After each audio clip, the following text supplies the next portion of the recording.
So, when you hear the name Jose Rizal, what is the very first thing that pops into your head? Since you're studying his life and works right now, you've probably got an image locked and loaded. You picture him in that iconic dark coat, maybe holding a quill or staring intensely at a manuscript. For most of us, I'm guessing two specific words jump right out: doctor or writer. And honestly, that makes total sense, right? We learned super early on that he was an ophthalmologist, and we spend literal years studying his literature. But here is the fascinating truth we're going to unpack today. Rizal was actually involved in so many more fields than just those two. Like, those labels, they're accurate, for sure, but they barely even scratch the surface of what his day-to-day life actually looked like. Welcome to this explainer. Today, we're tackling a big, central question together. Was Rizal simply a doctor and a writer, or was he much more than that? We're going to look strictly at the cold, hard evidence, his education, his skills, and his actual activities, to really uncover the many different sides of his life. Here is our roadmap for today. We'll start by defining a polymath, look at the doctor and writer, then dive into his education, languages, and arts.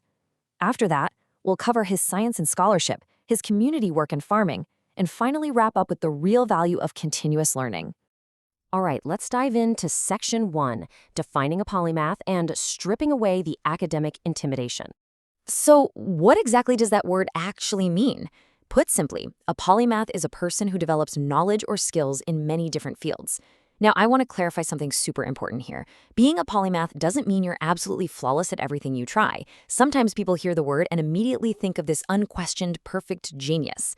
Actually, your course module points out that the whole idea of genius is pretty debatable anyway. Some folks measure it by an IQ score, while others measure it by a person's actual contributions to society. But honestly, whether you consider him a genius or not by today's standards, the documented evidence shows us one clear thing. Rizal had a massive, genuine willingness to learn across entirely different areas of study. Moving right along to Section 2, the doctor and writer, his well-known traditional roles.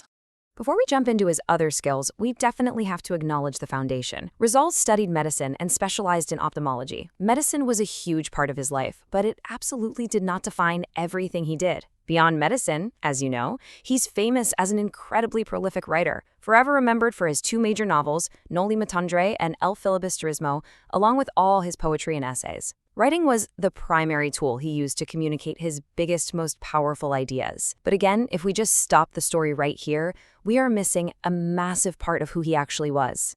Which brings us to Section 3, education, languages, and arts, expanding his horizons in the Philippines and Europe.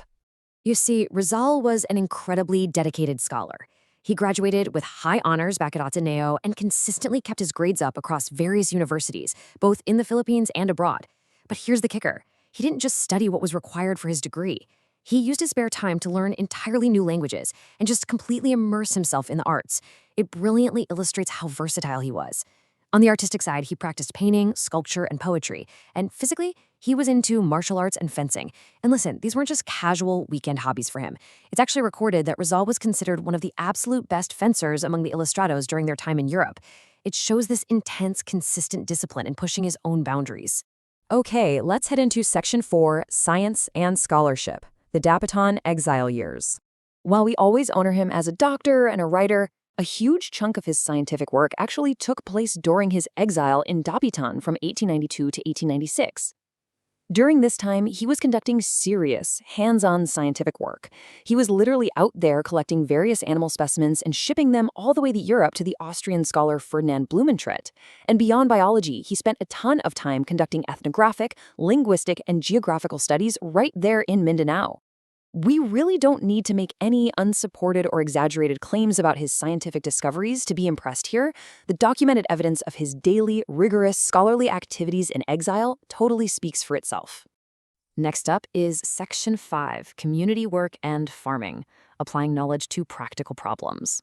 This period from 1892 to 1896 is often called one of the golden ages of Dapitan, and that is specifically because of Rizal's presence. Just a bit after he arrived for his exile, on September 21, 1892, he actually won a lottery. And what did he do with it? He used that money to buy 16 hectares of land in an area called Talisay.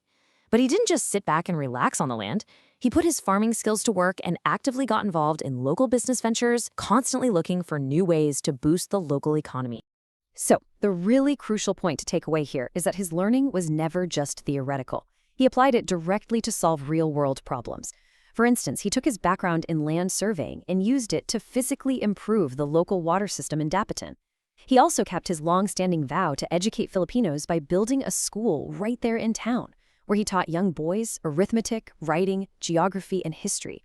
Oh, and he was still serving as an ophthalmologist during all of this, which, fun fact, is actually how he met Josephine Bracken when she brought her blind father in for a consultation. He was literally blending engineering, education, and medicine all at the exact same time for the betterment of his community. And that brings us to Section 6, the value of continuous learning. Why this matters to you.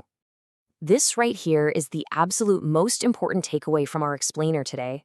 The whole point of studying Rizal's many skills isn't just to admire him or to treat this like some kind of fan tribute.